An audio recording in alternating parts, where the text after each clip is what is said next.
তুল্লাহ দাখিল নবম শ্রেণীর প্রিয় শিক্ষার্থী বন্ধুরা, আশা করি তোমরা সবাই ভালো আছো। তোমাদের পরীক্ষা অনেক ভালো যাচ্ছে। তোমাদের জন্য আজকে জীববিজ্ঞান বহু নির্বাচনী প্রশ্ন এবং সৃজনশীল প্রশ্ন নিয়ে আমি হাজির হয়েছি। তোমরা যারা এখনও আমার এই চ্যানেলটা সাবস্ক্রাইব করোনি, এখনই সাবস্ক্রাইব করে দাও, এবং যারা পূর্বেই সাবস্ক্রাইব করে রেখেছিলা তাদেরকে জানাই অসংখ্য ধন্যবাদ। কেউ ভিডিওটা টানবে না, ভিডিওটি না টেনে সম্পূর্ণ ভিডিওটা দেখবা। আশা করি তোমরা এখান থেকে অনেক কিছু কমন পাবা ইনশাল্লাহ। তো চলো আর কথা না বাড়িয়ে শুরু করা যাক। তো প্রিয় বন্ধুরা, তোমাদের বহু নির্বাচনী প্রশ্নের 1 নম্বরে দেখো, তোমাদের প্রশ্ন এসেছে যে উদ্ভিদ কোন ধরনের পানি মূল দ্বারা শোষণ করে।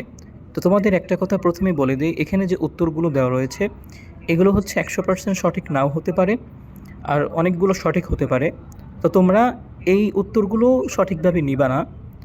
আমি তোমাদেরকে উত্তর দিয়ে দিব একদম 100% কারেক্ট উত্তরগুলো। এজন্য তোমরা যারা উত্তর পেতে চাও সবাই ভিডিওটা দেখার পরে আমাদেরকে কমেন্ট করবে, আমরা কমেন্টেও জানিয়ে দিতে পারি, অথবা নতুন কোনো একটা ভিডিও দিতে পারি। এজন্য সবাই আমাদের সাথেই থাকবা ভালোভাবে উত্তর এবং সঠিক উত্তর পাওয়ার জন্য। তো এখানে দেখো অপশনে দেওয়া রয়েছে 1 নম্বরে জলীয় বাষ্প, কৈশিক জালিকা, অভিকর্ষীয় পানি। ঘ নম্বরে দেওয়া রয়েছে ভূগর্ভস্থ পানি। তো এইটা ছিল 1 নম্বর। তারপরে 2 নম্বর বলা হয়েছে উদ্ভিদের পাতায় গ্যাস বিনিময়ের জন্য তৈরি হয় কোনটি। অপশনে দেওয়া রয়েছে স্ট্রোমা, স্ট্রোমাটা, লেন্টিসেল, কিউটিকল। এটা 2 নম্বর। তারপরে 3 নম্বর দেখো লোহিত রক্তকণিকার উৎপত্তি স্থল কোনটি। এখানে দেওয়া রয়েছে ক নম্বরে অস্থিমজ্জা, খ নম্বরে হৃৎপিণ্ড, গ নম্বরে ফুসফুস এবং ঘ নম্বরে মস্তিষ্ক দেওয়া রয়েছে। তাহলে 3-এর প্রশ্ন কী ছিল? লোহিত রক্তকণিকার উৎপত্তি স্থল কোনটি। আশা করি তোমরা 1, 2 ও 3 বুঝতে পেরেছ। তো চলো 4 নম্বরটা ভালোভাবে দেখি। তো প্রিয় বন্ধুরা, এখানে 4 নম্বর দেখো, এখানে বলা হয়েছে আকস্মিক কিডনি অকেজো হতে পারে। এখানে তোমাদের বহু নির্বাচনী অভিক্ষা। তো 1 নম্বরে দেওয়া রয়েছে ডায়রিয়া হলে, উচ্চ রক্তচাপ হলে, অতিরিক্ত রক্তক্ষরণ হলে। তো এখান থেকে তোমাদের যে কয়েকটা সঠিক ওগুলো দাগাতে হবে। 1, 2 হতে পারে, 1, 3 হতে পারে, 2 ও 3 হতে পারে, অথবা 3টাও হতে পারে। তো তারপরে দেখো বলা হয়েছে 5 ডাবের পানিতে পাওয়া যায় কোন হরমোন। ডাবের পানিতে পাওয়া যায় কোন হরমোন। ক নম্বরে বলা হয়েছে অক্সিন, খ নম্বরে জিবেরেলিন, গ নম্বরে সাইটোকাইনিন, ঘ নম্বরে ইথিলিন।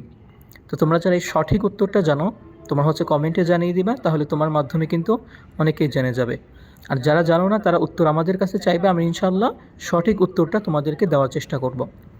তো তারপরে দেখো এখানে 6 নম্বর তোমাদেরকে প্রশ্ন করা হয়েছে যে অস্থিতে কত ভাগ পানি থাকে।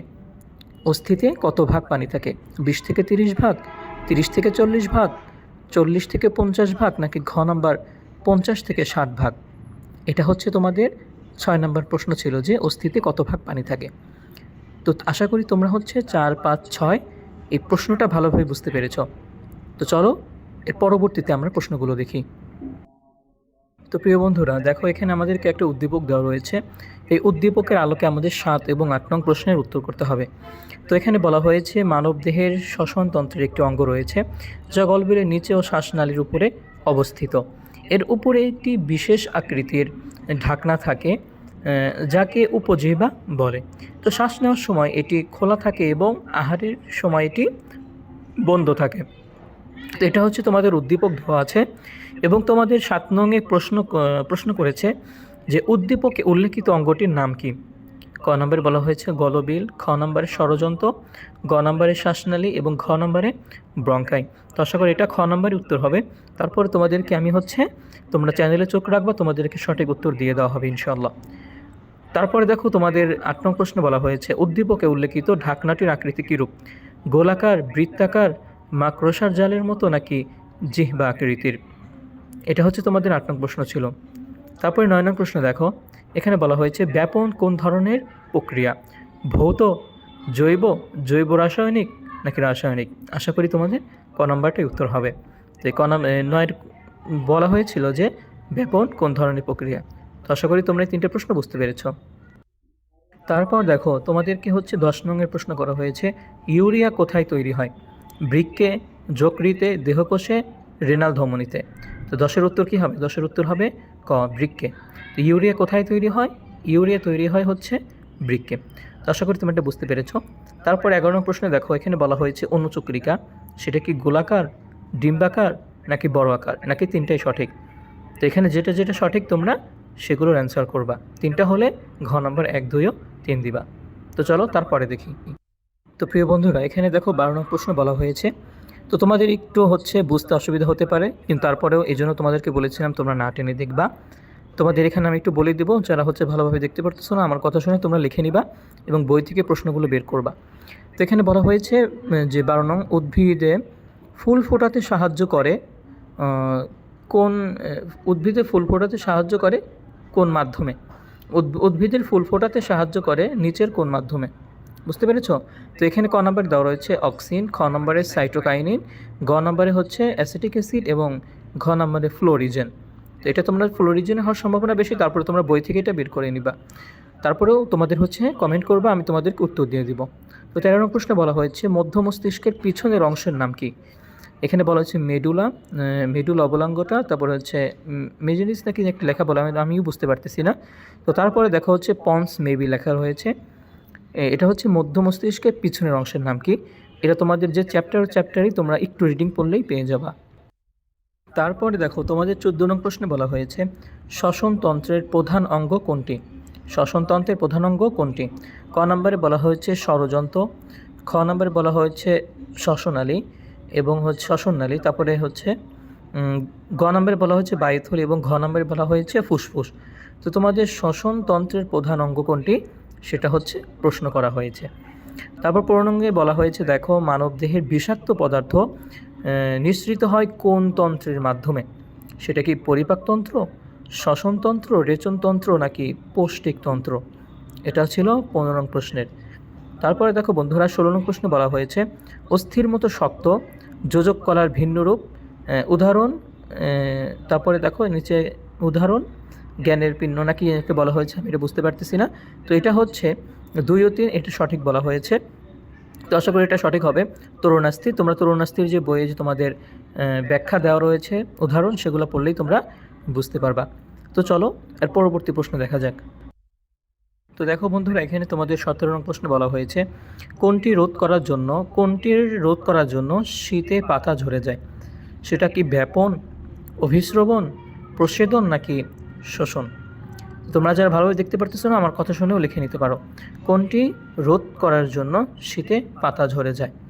তারপরে দেখো 18 নং প্রশ্নে বলা হয়েছে মানবদেহের রেচন অঙ্গ কোনটি। ফুসফুস, সুষুম্নাকাণ্ড, বৃক্ক নাকি হৃৎপিণ্ড।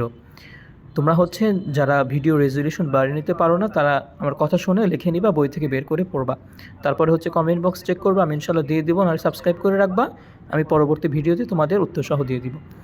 এটা তোমরা 18 নম্বর বুঝতে পেরেছো। তারপরে 19 নং প্রশ্ন দেখো অটোলাইসিস অফ এরকম একটা কিছু বলা হয়েছে। তো 1 নম্বরে বলা হয়েছে শরীরের শর্করা বিপাকে সহায়তা করে, ইনসুলিন হরমোন নিঃসরণ করে, স্নেহের বিপাকীয় কার্যকলাপ নিয়ন্ত্রণ করে। এটা কোনটা সঠিক হবে, কোনগুলো সঠিক হবে সেটা জানাতে বলা হয়েছে। তারপর দেখো 20 নং প্রশ্নে বলা হয়েছে সালোক সংশ্লেষণের কোনটির প্রয়োজন নেই। Carbon dioxide, carbon monoxide, ozone আর আলো নাকি পানি। কার্বন ডাইঅক্সাইড, ওজোন দেওয়া রয়েছে O3 অথবা দেওয়া রয়েছে, তারপরে দেখো আলো নাকি পানি, কোনটির প্রয়োজন নেই সেটা বলা হয়েছে। তারপর একটা উদ্দীপক দেওয়া রয়েছে এবং বলা হয়েছে উদ্দীপকটি পরে 21 এবং 22 নং প্রশ্নের উত্তর দাও। তো এখানে বলা হয়েছে ফ্লুইড অফ লাইফ বলা হয়। তারপর 24 নং প্রশ্নে বলা হয়েছে বীজহীন ফল উৎপাদনে কোনটি ব্যবহার করা হয়। জিবেরেলিন, সাইটোকাইনেসিস, অক্সিন নাকি ফ্লোরিজেন। তারপরে সর্বশেষ তোমাদেরকে দেখো 25 নং প্রশ্নে বলা হয়েছে মূত্রে পানির পরিমাণ কত ভাগ। 80 ভাগ, 90 ভাগ, 70 ভাগ নাকি 60 ভাগ। তো আশা করি প্রিয় বন্ধুরা তোমরা 1 থেকে 25 নং যে নৈর্ভিত্তিক MCQর প্রশ্নগুলো ছিল তোমরা ভালোভাবে বুঝতে পেরেছো, এবং যেগুলো ভালোভাবে দেখতে পারোনি আশা করি আমার কথার মাধ্যমেও তোমরা সেটা বুঝতে পেরেছো। তো চলো এখন আমরা সৃজনশীল প্রশ্নটা দেখে আসি। সৃজনশীল প্রশ্ন মার্ক থাকবে 40 মার্ক। তোমাদের 4টে সৃজনশীল প্রশ্নের উত্তর করতে হবে। সেখানে তোমাদেরকে 1 নম্বরে বলা হয়েছে যে মারুফ সাহেবের মাথা ব্যথা, বুক ধড়ফড় এবং অস্থিরতা ভাব রয়েছে। অন্যদিকে ছেলে আবিদের ত্বকে লালচে ভাব, গিটে ব্যথা ও ফুলে যাওয়া দেখা যাচ্ছে। তারা ডাক্তারের শরণাপন্ন হলে তাদের করা হয়েছে ফটোফসফোরাইলেশন বলতে কী বোঝায়। গ নম্বরে বলেছে যে চিত্রের এ অংশের প্রক্রিয়াটি দিবারাত্র ডাক্তার কিছু পরীক্ষা নিরীক্ষা করে বলল গঠনে উদ্দীপকে চিত্রের যে সিন্যাপস কি এটা হচ্ছে তোমাদের জ্ঞানমূলক 1 মার্কে। তারপরে খ নম্বরে বলা হয়েছে ডোপামিন বলতে কি বুঝো। ডোপামিন কোনো 4টা প্রশ্নের উত্তর করতে হবে 40 মার্ক। তো আশা করি তোমরা সৃজনশীল প্রশ্ন যথাসাধ্য চেষ্টা করবো তোমাদের এই উত্তরগুলো দিয়ে দেওয়ার জন্য। তো প্রিয় বন্ধুরা, এখন হচ্ছে তোমাদের সংক্ষিপ্ত প্রশ্ন দেওয়া রয়েছে, যেটার মান হচ্ছে 10 মার্ক। যে কোনো তোমাদের 5টি প্রশ্নের উত্তর দিতে হবে। এখানে 7টি দেওয়া রয়েছে, এর মধ্যে যে কোনো 5টি প্রশ্নের উত্তর দিতে হবে। এর মধ্যে দেখো 1 নম্বরে বলা হয়েছে যে রক্তবাহিকায় রক্ত জমাট বাঁধে না কেন। রক্তবাহিকায় রক্ত জমাট বাঁধে না কেন। 2 নম্বরে বলা হয়েছে রাতের বেলা বড় গাছের নিচে ঘুমানো উচিত নয় কেন। 3 নম্বরে বলা হয়েছে রেনাল টিউবিউলস কীভাবে গঠিত। এবং 4 নম্বরে বলা হয়েছে অস্থিকে রক্ত উৎপাদনের কারখানা বলা হয় কেন।